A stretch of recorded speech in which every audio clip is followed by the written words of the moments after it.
নবম শ্রেণীর যে ভৌতবিজ্ঞান প্রশ্নবিত্র ভৌতবিজ্ঞানের 4 নম্বর স্কুলের দেখো উত্তরগুলো দেখে নাও। একের দাগের এক দেখো, LT-2 যে ভৌত রাশির মাত্রা সংকেত তা হলো ত্বরণ। তাহলে সঠিক উত্তর সিটটা ত্বরণ হবে। সাধারণ তুলা যন্ত্র দিয়ে মাপা হয় বস্তুর ভর মাপা হয়। প্রদত্ত দৈর্ঘ্যের এককগুলির মধ্যে কোনটি ক্ষুদ্রতম? এখানে দেখো সবচেয়ে ক্ষুদ্রতম হচ্ছে ফার্মি। ঠিক আছে, সবচেয়ে ক্ষুদ্রতম একক হচ্ছে ফার্মি। পরমাণুর আধান শূন্য কণাটি কোনটি? তাহলে আধান শূন্য বা নিস্তড়িত কণা কোনটা? Neutron, option C. রকেটের গতি যে সংরক্ষণ নীতির উপর প্রতিষ্ঠিত তা হলো রৈখিক ভরবেগ।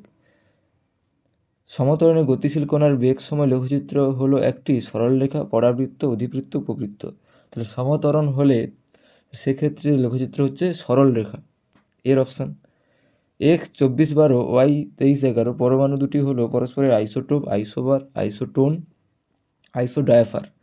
দেখো এক্ষেত্রে 24 থেকে 12 বাদ দিলে 12, 23 থেকে 11 বাদ দিলে 12। তাহলে এক্ষেত্রে নিউট্রন সংখ্যা সমান হচ্ছে, তাই জন্য এখানে সঠিক উত্তর হবে আইসোটোন, সিটটা। ঠিক আছে, আইসোটোন হবে, তোমরা সঠিকভাবে দাগ মারবে, এক্ষেত্রে আইসোটোন উত্তর। একটি পরমাণুর তৃতীয় কক্ষের সর্বোচ্চ ইলেকট্রন সংখ্যা কত? তাহলে তৃতীয় কক্ষ মানে কী হবে? 2 ইন্টু সূত্রটা কি n স্কোয়ার, সেখানে 2 ইন্টু তৃতীয় কক্ষ মানে 3 স্কোয়ার, তাহলে 2 ইন্টু 9 সমান কত হয়ে যাচ্ছে? 18। তাহলে অপশান বি, তৃতীয় কক্ষের সর্বোচ্চ ইলেকট্রন সংখ্যা 18। আচ্ছা, 2 দাগের 1 দেখো, 3টি মূল একক দ্বারা গঠিত একটি লব্ধ এককের উদাহরণ দাও। তাহলে এটা বল আছে, ঠিক আছে, ভরবেগ তোমরা লিখতে পারো বল, ভরবেগ। একটি এককবিহীন ভৌত রাশির নাম লেখো। আপেক্ষিক ঘনত্ব, কি লিখবে? আপেক্ষিক ঘনত্ব, ঠিক আছে। আচ্ছা, তারপরে দেখো কি আছে, বলের মাত্রা সংকেত কি? তাহলে বলের মাত্রা সংকেত কি বলতো? MLT-2। ঠিক আছে, বলের মাত্রা সংকেত MLT-2। সমবেগে গতিশীল কোনো কণার ত্বরণ কত? 0। অথবাটা দেখো, বেগ সময় লেখচিত্রের নতি কি প্রকাশ করে? ত্বরণ প্রকাশ করে। শূন্যস্থান পূরণ করো। নিউটনের ড্যাশ গতিসূত্রকে জার্ডের সূত্র বলে?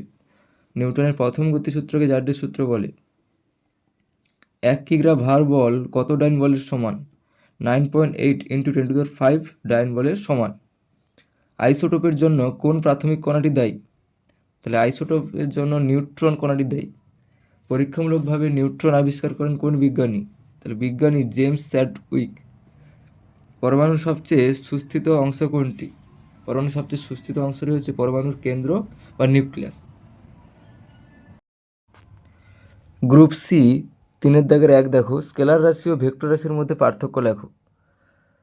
তাহলে দেখে নাও, প্রথমে আছে সংজ্ঞা। যেসব ভৌত রাশির শুধুমাত্র মান আছে কিন্তু কোনো নির্দিষ্ট দিক নেই তাদের স্কেলার রাশি বা ভেক্টর রাশি স্কেলার রাশি বলে। যেসব ভৌত রাশির মান ও দিক উভয়ই আছে এবং যারা ভেক্টরের যোগ নিয়ম মেনে চলে তাদের ভেক্টর রাশি বলে। যোগের নিয়ম, স্কেলার রাশি সাধারণত বীজগণিতের নিয়মে যোগ বিয়োগ করা যায়, কিন্তু ভেক্টর রাশিকে যোগ বিয়োগ বা গুণ করার জন্য নির্দিষ্ট জ্যামিতিক নিয়ম অনুসরণ করতে হয়। উদাহরণ, স্কেলার রাশির উদাহরণ হলো দূরত্ব, দ্রুতি, কার্য, শক্তি। আর ভেক্টর রাশির উদাহরণ হলো সরণ, বেগ, বল, ভরবেগ। 2 দাগ দেখো, তোমার বয়স যদি সেকেন্ডে প্রকাশ করা হতো তাহলে কি অসুবিধা হতো? কি বলেছে? বয়স সেকেন্ডে প্রকাশ করা হলে প্রধান অসুবিধাগুলি হলো সংখ্যাগত বিশালতা। একজন মানুষের গড় আয়ু প্রায় 70 থেকে 80 বছর সেকেন্ডে প্রকাশ করলে একটি অত্যন্ত বড় সংখ্যা পাওয়া যায়, প্রায় 2.5 ইন্টু 10⁹ সেকেন্ড বা তার বেশি। এত বড় সংখ্যা মনে রাখা, লেখা বা তুলনা করা খুব কঠিন। ব্যবহারিক অসুবিধা, দৈনন্দিন কথোপকথনে বা নথিপত্রে এই বিশাল সংখ্যা ব্যবহার করা অবাস্তব এবং অসুবিধাজনক। বছর, মাস বা দিন অনেক বেশি সুবিধাজনক একক। অথবাটা দেখো, মাপক চোঙের সাহায্যে 1 ফোঁটা জলের আয়তন কিভাবে নির্ণয় করবে? দেখো, প্রথমে একটি পরিষ্কার ও শুকনো মাপক চোঙ নাও এবং তার মধ্যে কিছুটা জল ঢেলে জলের প্রাথমিক আয়তন V1 মিলিলিটার বা কিউবিক সেন্টিমিটারের নোট করো। এরপর একটি ড্রপার ব্যবহার করে ফোঁটা ফোঁটা করে জল ওই মাপক চোঙের জলে ফেলো। নির্দিষ্ট সংখ্যক ফোঁটা ফেলার পর জলের শেষ আয়তন V2 নোট করো। জলের মোট আয়তন বৃদ্ধি হবে V2 - V1।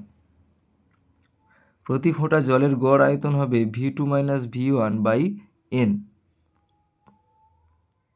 তিনেরটা দেখো, সমদ্রুতি সম্পন্ন কোনো বস্তু সমবেগ সম্পন্ন নাও হতে পারে, ব্যাখ্যা করো। বেগ একটি ভেক্টর রাশি যার মান এবং দিক উভয়ই আছে। দ্রুতি একটি স্কেলার রাশি, শুধুমাত্র মান আছে। কোনো বস্তু সমদ্রুতিতে চলে কিন্তু তার গতির দিক পরিবর্তন হয়, যেমন বৃত্তাকার গতি, তবে তার বেগের দিক পরিবর্তন হওয়ায় বেগও পরিবর্তিত হবে। শুধুমাত্র সরল রেখায় চললেই দিক অপরিবর্তিত থাকে এবং তখন সমদ্রুতি ও সমবেগ একই হয়। আইভিরটা দেখো, একটি ট্রেন 72 কিমি/আওয়ার বেগে চলছিল। ব্রেক কষার 20 সেকেন্ড পর ট্রেনটি স্থির হলো। ট্রেনটির মন্দন নির্ণয় করো। তাহলে কী কী দেওয়া আছে? প্রাথমিক বেগ ইউ সমান 72 কিমি/আওয়ার সমান কী হবে? 72 × 1000/3600 মিটার/সেকেন্ড সমান 20 মিটার/সেকেন্ড। সময় টি সমান 20 সেকেন্ড। চূড়ান্ত বেগ ভি সমান 0 মিটার/সেকেন্ড। এবার গতি সমীকরণ থেকে আমরা কী পাবো? ভি সমান ইউ প্লাস এটি। তাহলে মান বসিয়ে দিলে সেখান থেকে বেরোবে এ সমান -1 মিটার/সেকেন্ড স্কোয়ার। যেহেতু ত্বরণ ঋণাত্মক, ট্রেনটির মন্দন হলো ত্বরণের পরম মান। তাহলে মন্দন হচ্ছে 1 মিটার/সেকেন্ড স্কোয়ার। নিউটনের দ্বিতীয় গতিসূত্র থেকে একক বলের সংজ্ঞা দাও। তাহলে কি বলা আছে? নিউটনের দ্বিতীয় গতিসূত্র থেকে আমরা জানি বল সমান ভর ইন্টু ত্বরণ। এই সূত্র থেকে একক বলের সংজ্ঞা কী হবে? যে পরিমাণ বল 1 কিলোগ্রাম ভরের কোনো বস্তুর ওপর প্রযুক্ত হয়ে 1 মিটার/সেকেন্ড স্কোয়ার ত্বরণ সৃষ্টি করে তাকেই 1 নিউটন বল বলে।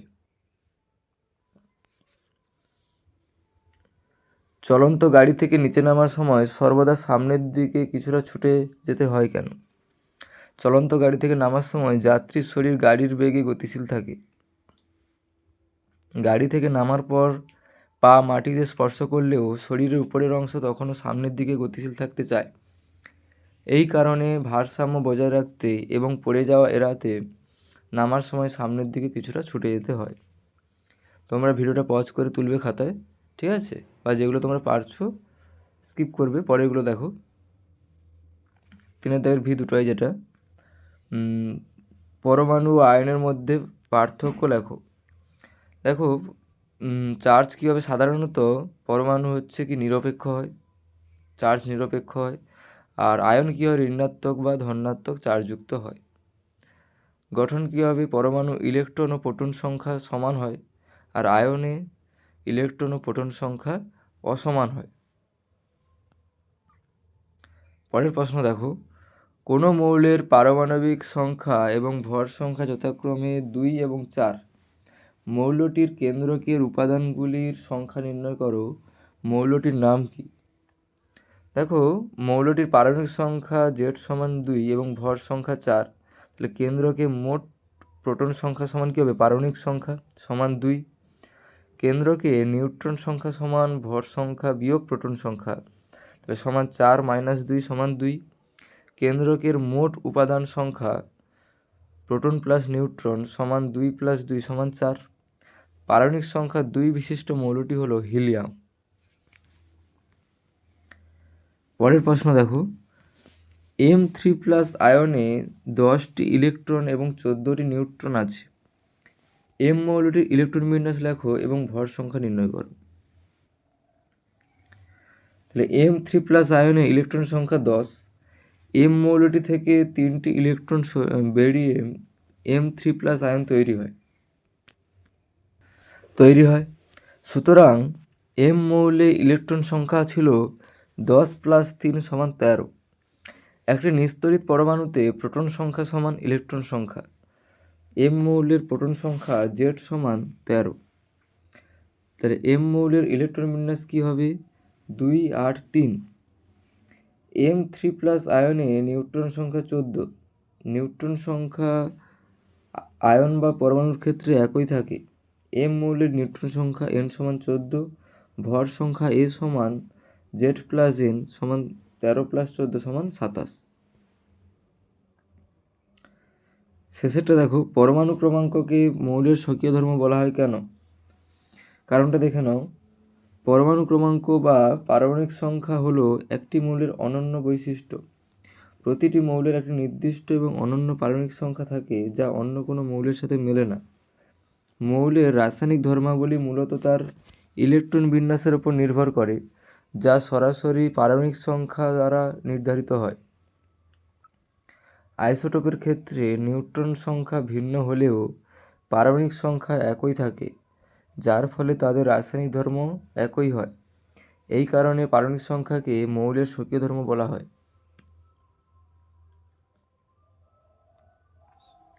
গ্রুপ ডি 4-1 দেখো, সাধারণ তুলাযন্ত্র ও মাপনী চোঙের সাহায্যে একটি অসম আকৃতির বস্তুর ঘনত্ব কিভাবে নির্ণয় করবে? দেখে নাও, একটি সাধারণ তুলাযন্ত্রের সাহায্যে অসম আকৃতির বস্তুর ভর নির্ণয় করা হয়। এরপর একটি মাপনী চোঙে কিছু পরিমাণ জল নিয়ে তার আয়তন V1 মাপা হয়। বস্তুটি সম্পূর্ণভাবে জলে নিমজ্জিত করলে জলের আয়তন বৃদ্ধি পায় এবং নতুন আয়তন V2 মাপা হয়। বস্তুটির আয়তন সমান V2 মাইনাস V1। সবশেষে ঘনত্ব নির্ণয়ের সূত্র রো সমান m/v ব্যবহার করে বস্তুর ঘনত্ব নির্ণয় করা হয়। ঠিক আছে, তাহলে ঘনত্ব সমান আমরা কি জানি, ভর বাই আয়তন, এই জন্য m/v। অথবাটা দেখো, একটি ভালো তুলাযন্ত্রে কি কি আবশ্যকীয় গুণ থাকা প্রয়োজন? তাহলে গুণগুলো হচ্ছে কি, সুবেদিতা, সামান্য ভর পার্থক্য হলেও তুলাযন্ত্রের কাঁটা বা সূচক তা সহজেই নির্দেশ করবে। নির্ভুলতা, তুলাযন্ত্রটি সঠিক পাঠ বা পরিমাপ দিতে সক্ষম হবে। স্থায়িত্ব, তুলাযন্ত্রের বিভিন্ন অংশগুলি দৃঢ় হবে এবং সহজে নষ্ট হবে না, ফলে দীর্ঘদিন নির্ভুলভাবে কাজ করবে। ভারসাম্য, তুলাযন্ত্রের বাহু দুটি সমান দৈর্ঘ্যের হবে এবং এটি সহজেই অনুভূমিক ভারসাম্য লাভ করবে। আচ্ছা, পরের প্রশ্ন দেখো, বীজগাণিতিক পদ্ধতি অনুসরণ করে S সমান ut plus half at square সমীকরণটি প্রতিষ্ঠা করো। দেখে নাও, ধরা যাক একটি বস্তুর প্রাথমিক বেগ u, কণাটি t সময় ধরে a ত্বরণ নিয়ে চলার পর v বেগ প্রাপ্ত হয় এবং s দূরত্ব অতিক্রম করে। গড় বেগ সমান u প্লাস v/2। অতএব t সময়ে কণার অতিক্রান্ত দূরত্ব s সমান গড় বেগ ইন্টু সময়, বা s সমান u plus v/2 into t, বা s সমান, এবার দেখো v সমান আমরা আগে জেনেছি v সমান u প্লাস at হয়, তাহলে এক্ষেত্রে v এর জায়গায় u প্লাস at বসিয়ে দেবো। তাহলে u plus at by 2 into t সমান s সমান 2ut/2 plus at square by 2, টিটা গুণ হয়ে যাবে, তাহলে বা 2 কাটা গেলে s সমান ut plus half at square. তোমরা ভালো করে তুলে নেবে ভিডিওটা পজ করে, আর যদি কমেন্টে তোমরা পিডিএফটা চাইতে পারো তোমরা, আমি পিডিএফটা দিয়ে দেবো। অথবাটা দেখো, 20 গ্রাম ভরের একটি বস্তুর প্রাথমিক বেগ 10 সেমি পার সেকেন্ড। 5 সেকেন্ড পর এর বেগ পরিবর্তিত হয়ে হলো 40 সেমি পার সেকেন্ড। বস্তুটির ওপর ক্রিয়াশীল বলের মান কত? দেখো কী কী দেওয়া আছে, ভর m সমান 20 গ্রাম, প্রাথমিক বেগ u সমান 10 সেমি পার সেকেন্ড, সময় t সমান 15 সেকেন্ড, অন্তিম বেগ v সমান 40 সেমি পার সেকেন্ড। তাহলে a সমান কী হবে, v মাইনাস u/t, সেক্ষেত্রে এটা কী হবে, 40 মাইনাস 10/15, a সমান 30/15, a সমান 2 সেমি পার সেকেন্ড স্কোয়ার।